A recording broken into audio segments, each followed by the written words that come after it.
Fa eo amin'ny tontolon'ny vaovao hafa tanteraka indray kosa nahazo finday maimaim-poana avy amin'ireo ireo sefoky tany azafady rehetra miisa 12 ao amin'ny commune Ambanivohitra Ambohijanaka iadina indrindra amin'ny tsy fandriam-pahalemana moa izany sy anamora ny asan'izy ireo ihany koa fanomezana vokatry ny fiarahamiasa teo amin'ny commune sy ny tambazotra mpifandraisana Telma izany.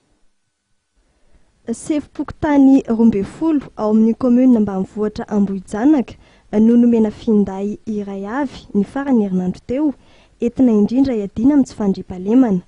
Izany no tanteraka dia noho ny fiarahamiasa teo amin'ny Telma sy ny commune raha nambarany ben'ny tanàna ao atoerana Andriamatoa Alain Rajimbazavy. Ankoatra ny ady amin'ny tsy fandriam-pahalemana dia ilain'ireo sefopokotany amin'ny sehatra maro mifandraika amin'ny asany ankoa moa ny finday.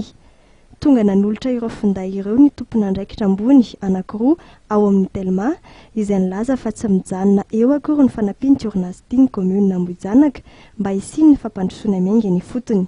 Ny commune Ambohijanaka izay natao santatra ihany fa azo ny anjarany ihany koa ireo commune maro manerana ny nosy.